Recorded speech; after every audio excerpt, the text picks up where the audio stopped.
Assalamualaikum warahmatullahi wabarakatuh.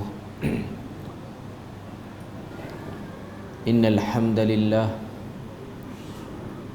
nahmaduhu wa nasta'inuhu wa nastahdihi wa nastaghfiruh wa na'udzu billahi min shururi anfusina wa min sayyiati a'malina.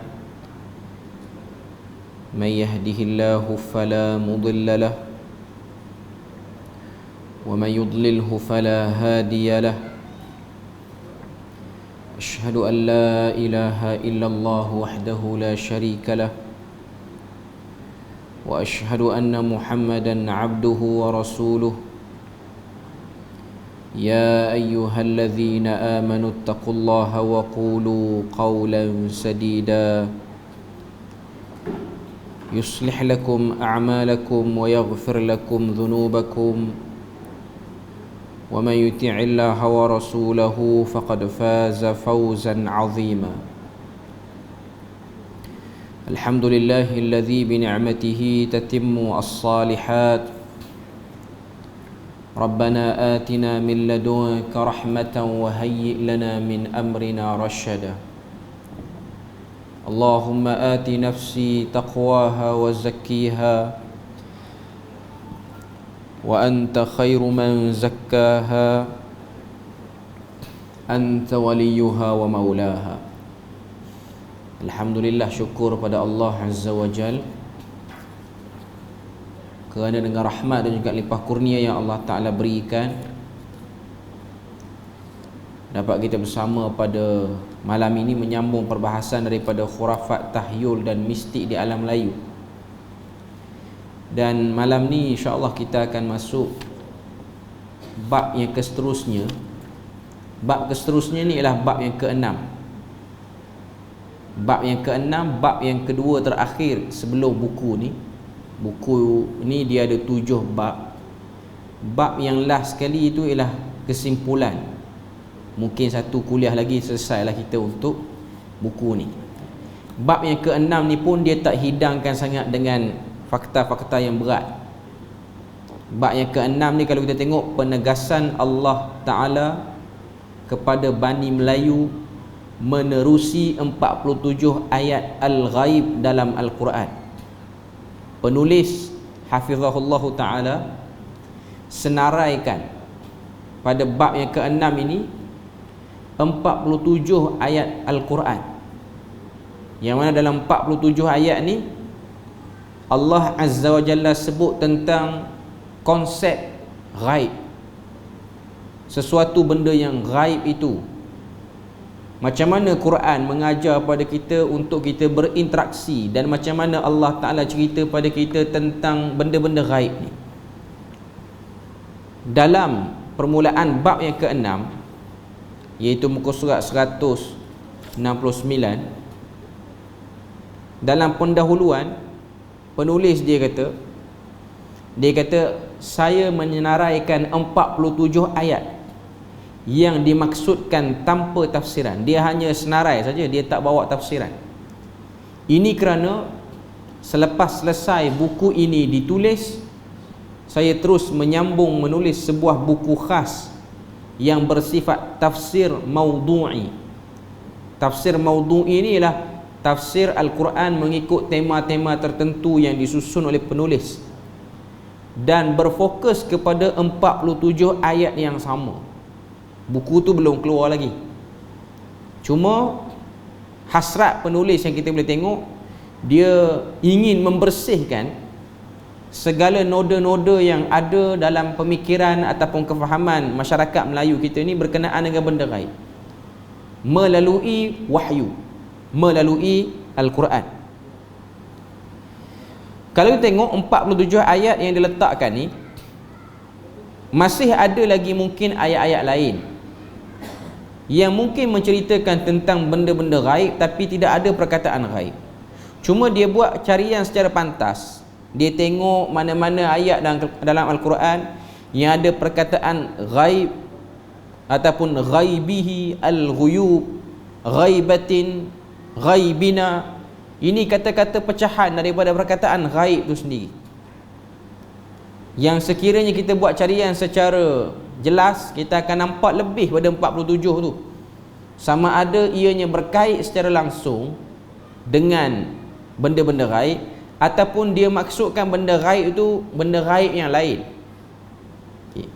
Jadi kalau kita cuba perhatilah, sebelum pada kita bahas ataupun tengok ayat-ayat Al-Quran yang cerita benda gaib ni, satu benda kita kena faham secara paling kurang, paling ringkas.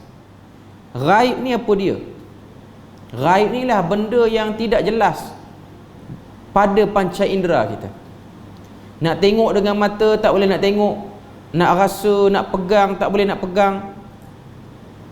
Ini ialah benda-benda yang disebut sebagai benda gaib. Terhalang kita untuk akses dia, untuk berinteraksi tu terhalang. Tapi ada ataupun tidak, benda tu ada. Sama ada benda itu ialah makhluk yang Tuhan cipta bersifat mukallaf macam kita, yang kena tanggungan dosa pahala, ataupun benda-benda yang bersifat lain daripada tu, contoh syurga, neraka, alam tertentu. Ini semua benda gaib. Ayat pertama yang diletakkan oleh penulis untuk menceritakan tentang benda gaib, keutamaan beriman dengan benda gaib, ialah ayat yang ketiga daripada surah Al-Baqarah, yang mungkin sebahagian besar kita selalu mendengarnya, selalu membacanya. Allah Ta'ala sebut, alladzina yu'minuna bil ghaibi wa yuqimuna as-salah wa mimma razaqnahum yunfiqun, iaitu orang-orang yang beriman kepada benda-benda ghaib. Tuhan sebut alladzina yu'minuna bil ghaib. Ini ayat ketiga. Kalau tengok dalam surah Baqarah ni, alif lam mim, zalikal kitabu la raiba fihi hudal lil muttaqin. Kita baca dengan ada waqaf situ, tapi saya baca straight saja sebab lebih pada nak beri penerangan. Kita baca dengan zalikal kitabu la raiba fihi hudal lil muttaqin. Ada sebahagian kita boleh baca zalikal kitabu la raib fihi hudal lil muttaqin. Tu pun boleh. Kedua-duanya boleh waqaf, sebab tanda waqaf situ pun ialah waqaf yang kita boleh pilih. Nak waqaf di mana-mana selama mana konteks ayat tu tak terganggu. Cuma nak faham ayat ni, dia memang kena tengok ayat sebelum dia lah. Tuhan kata hudan lil muttaqin. Kitab ini tiada sangka-sangka, tiada ragu-ragu lagi padanya. Sebab perkataan raib ni ialah rasa sangka yang sangat besar dan luas. Jurang kesangkaan kita tu lain macam. Itu yang nak dimaksudkan dengan raib.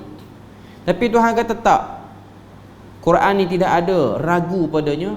Ianya pula sumber hidayah kepada orang yang bertakwa. Kemudian Tuhan sebut ayat ketiga ni, siapa orang bertakwa, sebahagian ciri-cirinya. Sebahagian ciri orang bertakwa, yang pertama, yu'minuna bil ghaib, yang beriman dengan benda gaib. Beriman ni maksud dia percaya. Dan percaya ni pula ada bahagian-bahagian dia. Percaya semua sekali benda gaib, termasuk benda yang karut, bukan yang tu yang Quran nak. Dan itu jauh sekali ciri seorang yang bertakwa. Yang kita bahas dalam buku kita ni, daripada bab 1 sampai bab yang kelima ni, ialah untuk memisahkan benda-benda yang tidak ada dalam benda gaib yang sepatutnya dipercayai. Dan kita letakkan macam mana konsep nak beriman dengan benda gaib. Tuhan sebut benda-benda gaib tu ada. Ada syurga, ada neraka, ada alam akhirat, ada alam barzakh. Ada jin, ada malaikat. Jin pula ada yang baik, ada yang jahat. Dan kita tahu jenis-jenis dia. Tapi untuk berinteraksi, untuk buat apa-apa hubungan, untuk cari mana-mana ruang, untuk boleh duduk sekali dengan jin, tidak ada. Sebab jelas dalam Al-Quran Allah Ta'ala sebut, wa annahu kana minal jinni rijalun minal insi ya'udhuna birijalin minal jinni fazaduhum rahaqa. Ayat tu Tuhan sebut ada sebahagian orang-orang manusia yang pergi jumpa dengan jin, buat hubungan, buat perbincangan, meeting, tak bertambah padanya melainkan rahaqa, iaitu sesat demi sesat. Dan sesat dia tu ialah sesat yang, kalau saya boleh guna istilah lah, sesat yang berseni. Dia bukan sesat kita tengok sesat bodoh-bodoh, sesat macam tu je. Sesat yang ada unsur-unsur yang sekilas pandang tak sesat sangat pun, tapi bila mana buat penelitian, oh sesat rupanya. Contoh, orang yang terlibat dengan tipu daya syaitan, kita kaitkanlah dengan apa yang kita bincang sebelum ni. Dalam khurafat, tahayul mistik, dalam ritual-ritual perbomohan, ritual-ritual pawang, dalam ritual tu untuk dapat satu-satu benda yang dia hajati. Contoh, satu orang pawang tu dia nak kekuatan luar biasa, dia memerlukan latihan, dia memerlukan ritual-ritual yang perlu dia buat. Mungkin dalam ritual tu ada unsur serupa macam ibadah, kena salat, kena baca ayat sekian, kena buat itu, kena buat ini.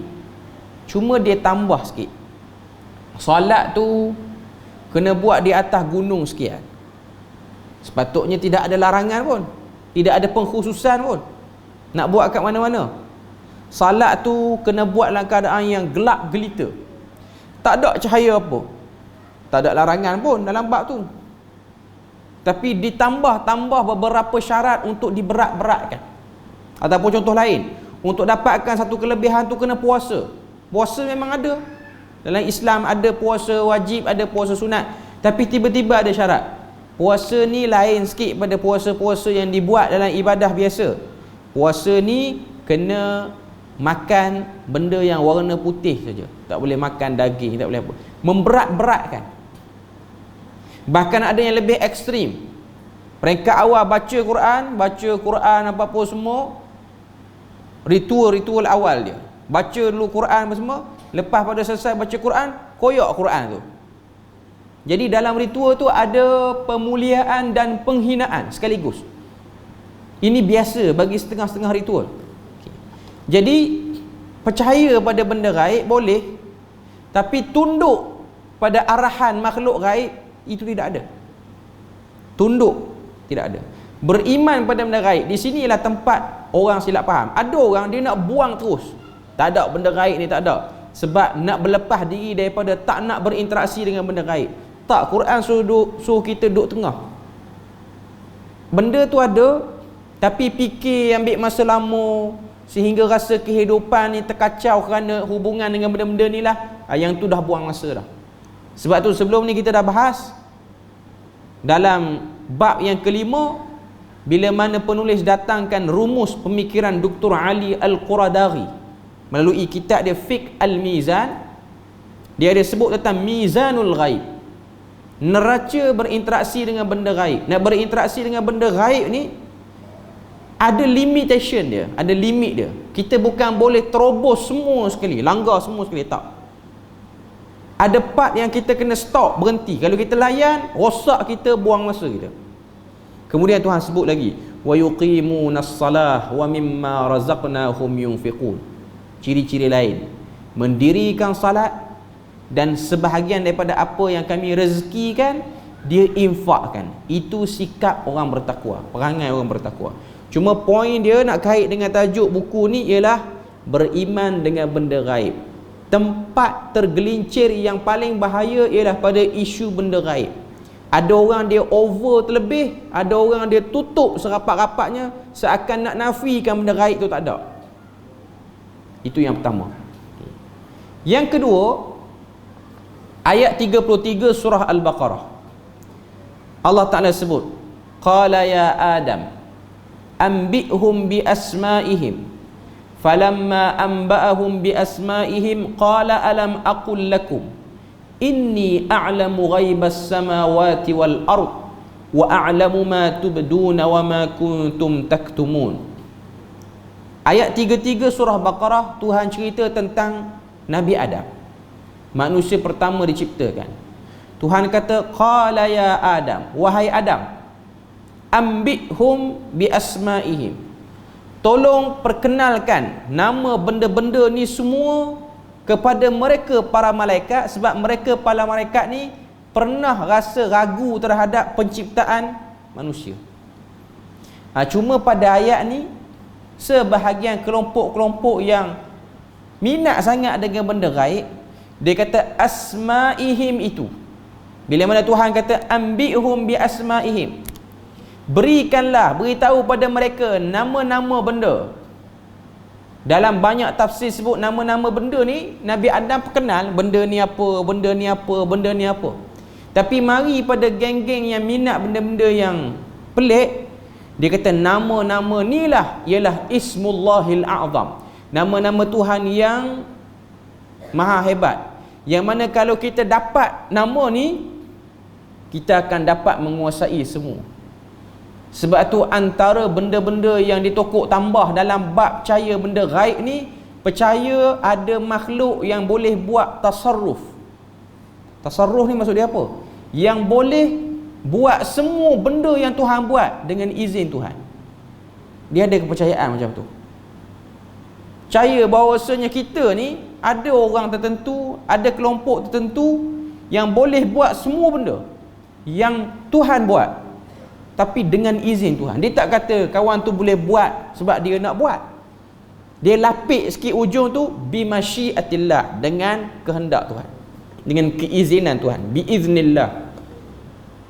Nampak macam okey, sekilas pandang okey, tapi sebenarnya ianya ialah benda yang blind, tak jelas.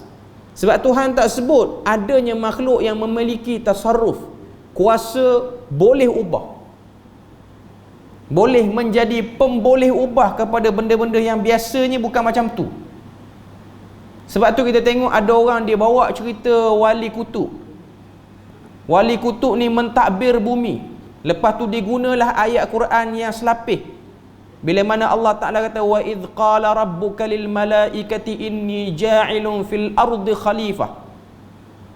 Ketika mana Allah Ta'ala berkata kepada para malaikat, aku nak buat atas muka bumi ni khalifah. Tuhan tak panggil lagi manusia. Dia kata khalifah tu menunjukkan kepada kebolehan. Antara kebolehan-kebolehan yang ada pada manusia yang manusia tak tahu ialah kebolehan-kebolehan seperti mana yang Tuhan boleh buat. Pakai ayat Quran tu, bukan pakai ayat lain.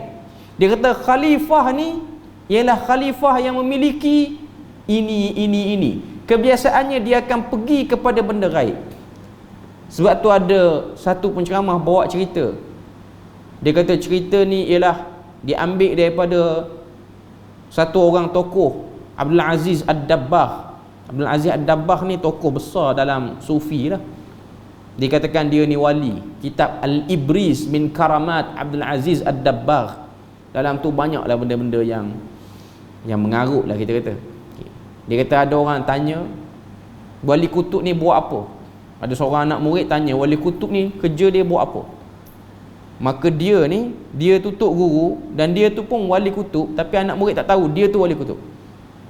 Dia kata, okay, wali kutub ni, waktu anak murid datang tanya tu duduk bersandar dekat pokok. Dia duduk bersandar di pokok. Waktu tu musim luruh. Sebelum masuk musim sejuk, dia musim luruh dulu. Dia kata wali kutub ni dia boleh buat apa yang dia nak. Contoh, dia ambil satu ranting, dia pun goncang ranting tu, daripada musim luruh berubah jadi musim panas. Tok guru yang duk goncang tu, pokok yang tadi luruh dah daun dia, keluar daun balik.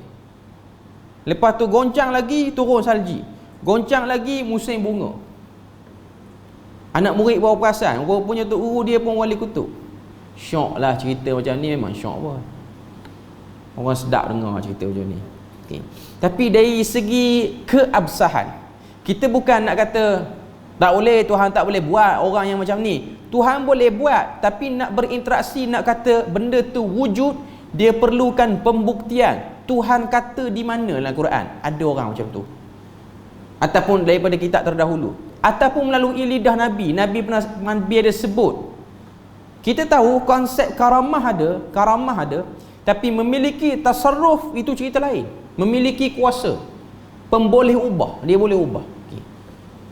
Jadi ada orang dia salah tafsir ayat 33 surah Baqarah ni. Dia kata nama-nama tu ialah nama-nama yang kalau orang tu dapat, dia dapat banyak kelebihan. Padahal nama-nama tu ialah nama-nama benda-benda yang Tuhan suruh Nabi Adam perkenalkan pada malaikat.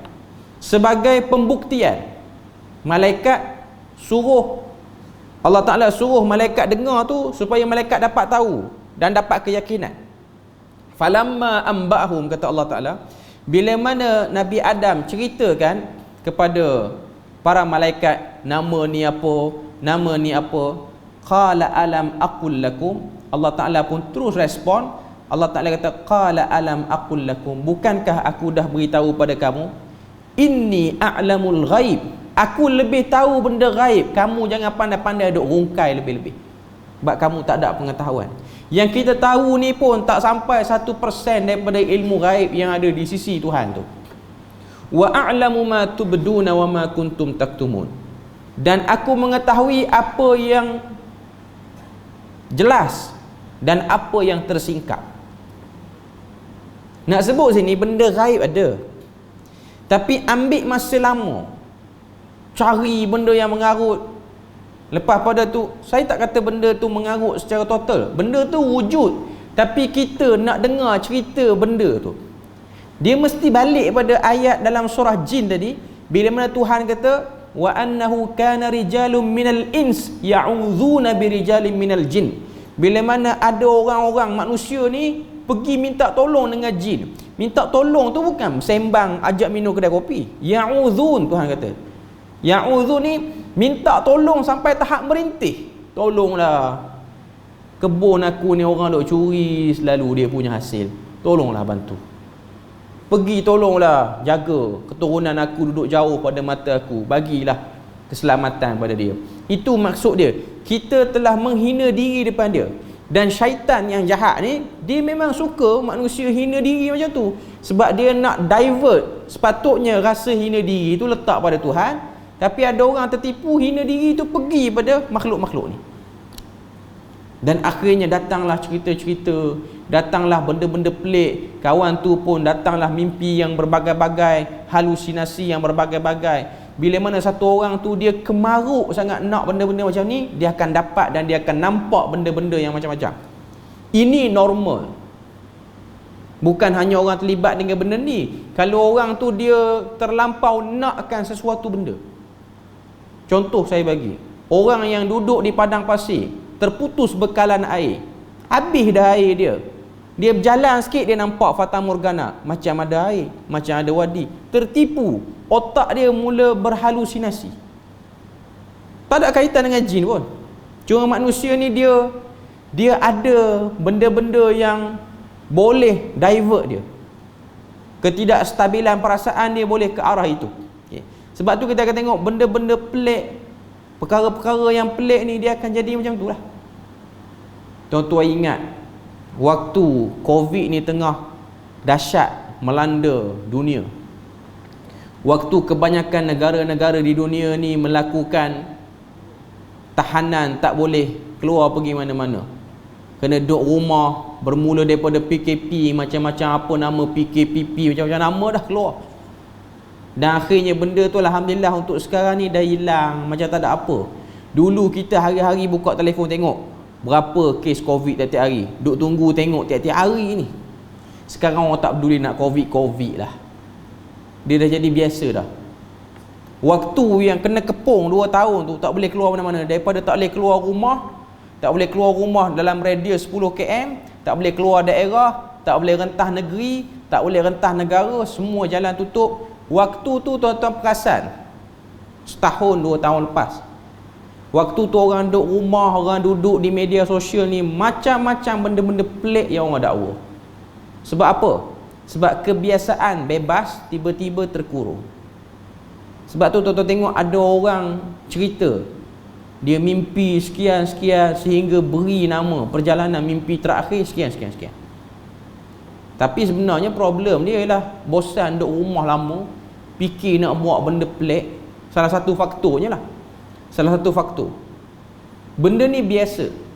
Cuma nak kata ada orang dia hubung kaitkan dengan benda-benda pelik. Sebab tu dulu kita dengar cerita orang ambil vaksin, lepas 2 tahun mati. Ya, tak dinafikan ada orang yang ambil vaksin lepas pada tu dia meninggal. Ada, kes tu memang ada. Saya tak nafikan. Okey. Cuma seruan yang datang dia buat kecemah tu. Orang dengar pun orang jadi, ush, tak boleh ambil. Tambah pula ada sebahagian pakar perubatan pun yang tak bersetuju. Cuma sekarang ni semua dah diam lah. Sama ada yang anti-vax ke, dah ambil vaksin ke, 3, 4 termasuklah yang menjadi pemerhatian. Sebab ada di kalangan kita ni yang jadi test. Memang betul dia orang ni jadi orang kata apa, orang-orang yang diuji keberkesanan vaksin. Waktu maksimum orang akan dapat 3 lah. Cuma ada orang-orang yang saya jumpa ni dia dah dapat 5, 6 dah pun. Sebab memang ada projek nak pergi sampai 5, 6 tu. Hidup lagi, hidup mai kuliah macam biasa lagi lah. Tak mati-mati pun. Setahun lebih dah, sihat lebih daripada sebelum ambil vaksin lagi. Maknanya nak katanya waktu tu manusia ni, saya nak sebut sini lah, manusia kalau dia tak tahu, ini pun cabang benda gaib, dia tak tahu, hebat dia mengulas benda yang dia tak tahu. Itu dahsyat dia. Tuhan nak beritahu melalui ayat 33 ni, inni a'lamul ghaib, aku tahu benda gaib, jangan kamu lebih-lebih sangat. Takat tu je. Okay. Kemudian surah Ali Imran ayat 44. Tuhan kata zalika min amba'il ghaibi nuhihi ilaik wa ma kunta ladaihim idh yulquna aqlamahum ayyuhum yakfulu Maryam wa ma kunta ladaihim idh yakhtasimun. Peristiwa yang demikian ialah sebahagian daripada berita-berita ghaib yang kami wahyukan kepadamu. Allah Ta'ala nak beritahu melalui ayat ni cerita bagaimana Allah Ta'ala jaga Maryam. Duduk ibadah, tiba-tiba datang makanan daripada langit turun di mihrab. Allah Ta'ala kata zalika min amba'il ghaib, ini berita ghaib yang kami nak sampaikan pada kamu. Termasuk juga berita ghaib itu bagaimana Maryam boleh mengandungkan Isa, anak dia.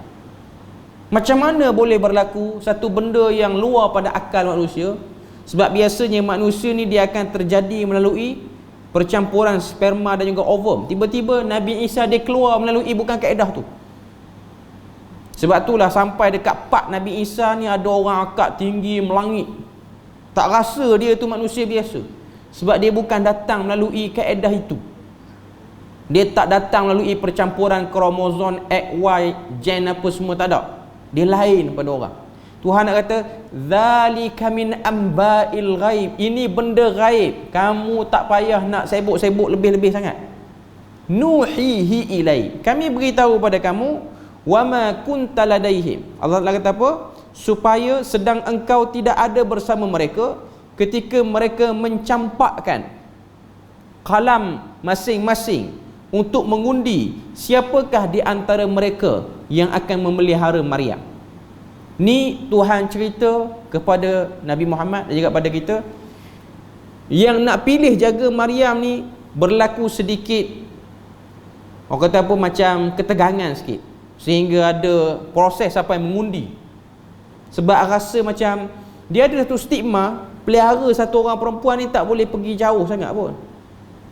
Sebab perempuan dia akan duduk, sifat dia lah sifat dia tersembunyi. Sebab sifat orang perempuan ni dia bukan sifat yang mujaharah, dia boleh angkat ke depan. Bukan nak kata orang perempuan tak boleh pergi ke depan, cuma sifat dia terlindung. Sebab banyak faktor-faktor kerosakan kalau dia terlalu terkehadapan. Jadi ada stigma di kalangan orang dulu, pelihara lebih-lebih sangat, tak ada untung pun. Kalau anak lelaki okey lah, kita boleh angkat ke depan, sehingga berlakunya pergaduhan. Cuma nak katanya Allah Ta'ala masyhurkan Maryam. Masyhurkan Maryam. Siapa sangka Maryam yang tidak dikehendaki untuk dijaga oleh mana-mana orang, akhirnya telah berlaku kemuliaan yang Tuhan beri. Sebab tu satu benda yang kita tak boleh nak agak. Benda gaib ni bukan hanya berinteraksi dengan jin, bukan berinteraksi dengan benda-benda yang kita sebut sebagai menakutkan, something spooky, bukan yang tu saja. Termasuklah benda gaib ni ialah hal keadaan kita sekarang ni. Tak ada jin, tak ada apa pun. Kita hari ni yang boleh duduk masjid ni, adakah kita boleh jamin sampai ke pengakhiran kita di masjid? Tak boleh jamin, tak boleh syok sendiri. Dan orang-orang yang belum sampai, tak boleh juga kita rasa dia tak akan sampai sampai mati pun. Mungkin dia akan satu masa dia sampai lebih daripada kita-kita semua. Orang-orang yang lalai, orang-orang yang dilihat sebagai orang yang dah terjaga, elok, memang tak akan gelong, last sekali boleh jadi gelong. Orang-orang yang kita angkat dia dengan sebab pencapaian akademik dia cerdik, anak-anak yang kita rasa dia macam harapan negara, yang ni keputusan dia tinggi, yang ni exam ni keputusan dia tinggi, kita angkat dia, kita blur dia, bagi gelaran anak emas segala jenis logam nak bagi kat dia.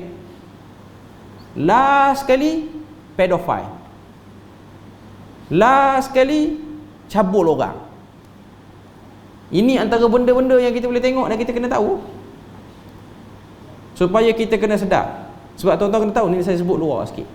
Di Malaysia ni, di Malaysia, kebanyakan pelajar-pelajar di IPT awam ataupun IPT swasta ni, bila mana buat test, ramai positif HIV. Ramai. Ini satu kebimbangan di negara kita. Dan yang ramainya lelaki pada perempuan. Sebab dia minat sama-sama dia je. Inilah benda yang bukan kita rasa macam ya ke? Memang ya pun.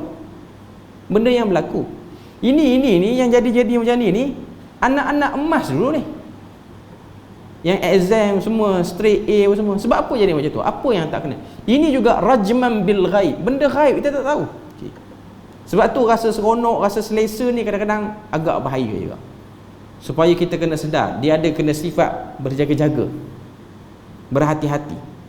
Okey. Kemudian kita tengok lagi apa dalil yang dia bawa. Ayat 179 surah Ali Imran.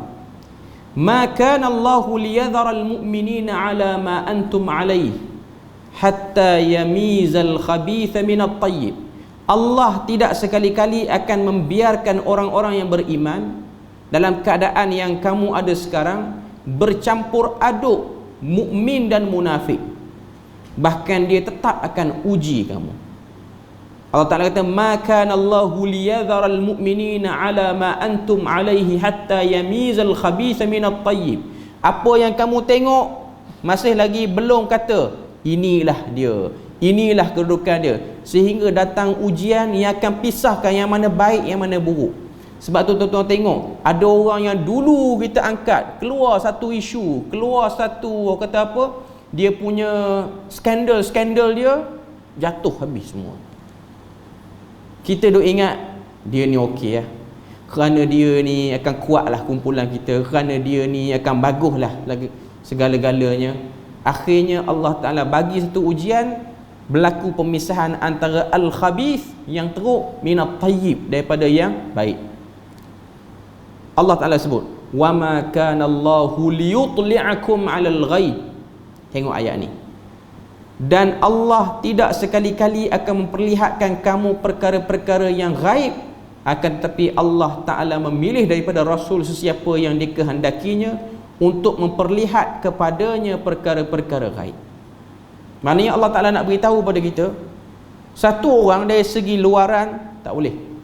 Sebelum ni kita dah bahas daripada bab 1 sampai bab 5 ni, orang-orang yang kempen bawa ajaran-ajaran ataupun bawa benda-benda khurafat, tahyul, mahyul, segala benda ni, ialah orang-orang yang ada jenama hebat di kalangan masyarakat. Orang-orang yang dianggap sebagai orang-orang yang besar, orang-orang yang dianggap sebagai orang yang doanya mustajab, ibadahnya luar biasa. Tapi Allah Ta'ala kata, itu bukan ukuran, sehinggalah kami buat satu benda, terpisahlah yang buruk dengan yang baik. Wa ma kana Allahu liyutli'akum 'alal ghaib. Allah Ta'ala tak nak kamu tu berlebih-lebih dalam benda ghaib, tapi Allah Ta'ala nak beritahu, benda ghaib kamu boleh tahu melalui Rasul yang kami pilih untuk diberitahunya benda ghaib itu pada kita. Cuma yang penting dalam ayat ni Tuhan kata, fa'aminu billahi wa rusulihi. Percaya kamu pada Allah dan Rasulnya, wa in tu'minu wa tattaqu. Sekiranya kamu beriman dan juga kamu jaga diri kamu, takwa, falakum ajrun azim. Kamu akan dapat pahala yang sangat besar. Dalam ayat ni 179 Ali Imran, Tuhan nak beritahu pada kita, tahan perasaan, tahan jiwa ni untuk berinteraksi dengan benda gaib. Sebab benda gaib ni memang akan mendorong kita jadi tak sabar. Contoh, kita diuji hilang barang, nak tahu cepat kat mana barang tu berada. Diuji dengan tak dapat zuriat sampai sudah, nak tahu cepat, kenapa aku ni payah lekat sangat, dah kahwin sekian lama tak lekat anak, apa problem, apa masalah. Perasaan yang bergelora untuk tahu. Kadang-kadang syaitan akan ambil peluang itu untuk kita ni masuk dalam garisan benda gaib yang mengarut, sehingga kita cari, oh rupa-rupanya ada orang dengki dekat aku, dia bomohkan aku dengan isteri aku, sebab tu tak lekat anak. Daripada asalnya nak faham takdir Tuhan, berubah jadi sangka buruk pada orang, tapi atas nama benda gaib juga. Benda gaib, sebab takdir pun benda gaib, sihir pun benda gaib. Cuma syaitan dia ada platform dia, Allah Ta'ala pun ada platform dia. Sekarang ni kita berada di atas pemilihan. Sebab tu Tuhan kata, wa ma kana Allahu liyutli'akum al-ghaib. Bukanlah kami nak hebohkan, okey, ini benda gaib, kamu boleh ambil, kamu boleh belajar, ini cara nak tahu benda-benda ni. No, bukan. Yang boleh tahu benda gaib hanya utusan kami yang kami pilih. Tak semua orang boleh tahu. Okey, cuma yang kamu perlu buat dan kamu perlu tahu, aminu billahi wa rasulih. Beriman kamu pada Allah dan pada Rasul. Kalau beriman, tengok dia ada wa in tu'minu, sekiranya kamu beriman, beriman saja tak cukup. Wa tattaqu, berhati-hati. Perkataan tattaqu ni, terjemah takwa, kadang-kadang kita tak berapa nampak aspek sebenarnya. Wa tattaqu maksudnya berhati-hati betul. Falakum ajrun azim, maka kamu akan dapat kelebihan yang sangat-sangat besar. Satu lagi ayat daripada surah An-Nisa ayat 34. Tuhan sebut, ar-rijalu qawwamuna 'alan nisa'i bima faddalallah. Kaum lelaki itu adalah pemimpin dan pengawal yang bertanggungjawab terhadap kaum perempuan. Ayat ni nak cerita tentang jantina ni membantu jantina satu lagi untuk kekal keep in balance dalam kehidupan atas dunia ni. Faddalallahu ba'dahum ala ba'd. Tuhan kata, oleh kerana Allah Ta'ala telah lebihkan orang lelaki dengan beberapa keistimewaan atas orang-orang perempuan, dan juga kerana orang-orang lelaki itu telah membelanjakan nafkah sebahagian pada harta mereka. Fassalihatu qanitatun hafizatun lil ghaibi bima hafizallah. Perkataan ghaib ada diulang sini. Maka perempuan-perempuan yang saleh itu ialah yang taat pada Allah dan suaminya, dan yang memelihara kehormatan dirinya. Nanti kita sebut lepas pada azan, kita sambung sikit. Kita beri ruang azan dulu. Okey, kita sambung sikit lagi perbahasan ayat ni. Ayat 34 surah An-Nisa. Ayat ni cerita tentang keperluan lelaki menyeimbangkan perempuan. Walaupun ayat ni tak ada kena-mengena dengan benda gaib, cuma dia ada satu perkataan, fassalihatu qanitatun hafizatun lil ghaibi. Apa maksud ayat ni? Allah Ta'ala kata pada ayat ni, maka perempuan-perempuan yang saleh itu ialah qanitat, iaitu mereka-mereka yang taat pada Allah dan suaminya, hafizatun lil ghaib, menjaga dirinya ketika mana ketiadaan suaminya, bima hafizallah, dengan pemeliharaan Allah dan pertolongan-pertolongannya. Ayat ni, benda gaib yang Tuhan nak cerita ni bukan benda gaib yang hantu tahyul mahyul tu kan. Benda gaib sini ialah keperluan satu orang, khususnya lelaki, menyeimbangkan perempuan, supaya bila mana dia keseorangan, dia boleh cover diri dia supaya tidak mudah terpengaruh dengan benda-benda yang tak elok. Okay. Sebab tu kalau ada orang ataupun ada mana-mana cakap-cakap yang komplain, orang perempuan ni macam ni, macam ni, macam ni, macam ni. Okay. Sebenarnya satu part yang dia kena tengok, dan satu benda yang kita kena tak boleh biarkan ialah sikap lelaki dalam menangani benda-benda macam ni. Ini benda yang kita kena sedar. Ya, kita tahu perempuan dia ada sikap yang berbeza pada lelaki, dia punya kecenderungan emosi dia berbeza pada lelaki. Okay. Tapi semua tu Tuhan kata boleh dikawal sekiranya yang satu part lagi ni dia main peranan. Dia bukan hanya tinggal diam, biar, tak ambil apa-apa position, buat tak reti. Buat tak reti, kita akan menambahkan kerosakan. Dan akhirnya dia akan create generasi seterusnya. Sebab manusia ni berkembang biak. Dan akhirnya dia jadi budaya. Dia jadi kebiasaan. Dia jadi benda yang tak boleh diubah lagi dah. Tegar dengan benda macam tu. Okay. Sebab tu ada orang, dia salahkan satu kumpulan ni ataupun satu jantina ni, sedangkan sebenarnya dia keep in balance kedua-dua. Cuma dari segi kuasa penguasaan, Tuhan kata qawwam. Qawwam ni ialah pengawal. Bukan pengawal macam kawal raja duduk depan pintu istana tu. Yang tu GTB, geng tangkap ini tu. Okay. Yang ni kawal ni maksudnya ialah ada waktu kita kena ambil position, terus respon. Ada waktu take rest, respon kemudian. Tetap kena respon, tapi seni dalam respon tu kena ada lah. Sebab Nabi sendiri dia ajar, ada position Nabi terus sangkal cepat-cepat kalau isteri-isteri dia ni ada problem. Sebab tu kau tengok isteri-isteri Nabi, dia ada tabiat-tabiat dia yang sedikit irritating, sedikit mengganggu lah, sedikit rasa macam serabut kalau ada perangai macam ni. Okay. Tapi apa Nabi buat? Nabi tak buang, Nabi urus.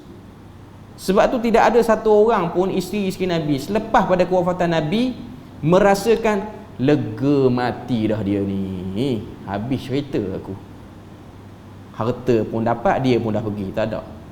Melainkan semua kata okey. Yang tua kata okey, yang muda pun kata okey. Walaupun waktu hidup sekali ada benda-benda yang dia orang bertelagah dengan Nabi tu, ada. Okey. Qawwam. Sebab tu make a generation, membuat generasi, bukan hanya tengok orang perempuan kena ni. Facility untuk dia boleh buat benda tu pun kena tengok. Ini yang disebut sebagai benda gaib. Kita tengok macam tak ada apa ya kot, kalau setakat buat benda ni, kau tak ada pun okey. Tapi itulah yang disebut benda gaib, benda yang tak diketahui. Nak sebut pada kita, benda gaib ini bukan hanya hantu syaitan. Antara benda gaib, terutamanya hubungan suami isteri ni, suami rasa macam tak ada isu apa ini, balik-balik tak nak bercakap, tu benda gaib tu. Itu bahagian pada benda gaib yang kita tak perasan. Kita balik rumah rasa macam dah okey dah kot, tak ada apa, beras semua cukup, elok semua apa. Contoh jangan buat macam cerita Doremi, bila mana isteri Do tanya, kamu ni memang tak ambil tahu langsung hal rumah tangga. Dia kata nak ambil tahu apa? Rumah dah ada, tangga dah ada, periuk dah ada, belanga dah ada. Bila mana dia jawab macam tu, apa respon dia? Lain macam respon dia, berlari keliling rumah, terjun tingkap lah. Okay. Cuma nak katanya benda gaib yang kita tak perasan, benda gaib kita tak perasan, rasa macam okey. Kita rasa okey sebab kita gaib daripada benda yang dia tak okey. Saya nak sebut macam tu. Okay. Cuma nak kata, kalau kita bacalah 47 ayat ni, kita akan tengok skop benda gaib yang Tuhan suruh kita ambil cakna ni. Bukan duk kawasan ni ada hantu tak, kena jamu apa-apa tak. Kadang-kadang ada orang dia sibuk cari benda gaib, tapi pengurusan benda gaib yang depan mata dia, iaitu emosi, rumah tangga dia, apa-apa semua, itu dia abaikan. Okay. Jadi kita berpada situ je untuk malam ni. InsyaAllah kita ada part kedua, sebab banyak lagi dalil-dalil yang perlu kita ambil cakna ni untuk kita nampak benda gaib bukan hanya hantu syaitan macam tu saja. Tapi kita berpada situ je untuk malam ni. Moga Allah Ta'ala beri rahmat dan berkat. Subhanakallahumma wa bihamdika asyhadu an la ilaha illa anta wa astaghfiruka wa atubu ilaik. Wassalamualaikum warahmatullahi wabarakatuh.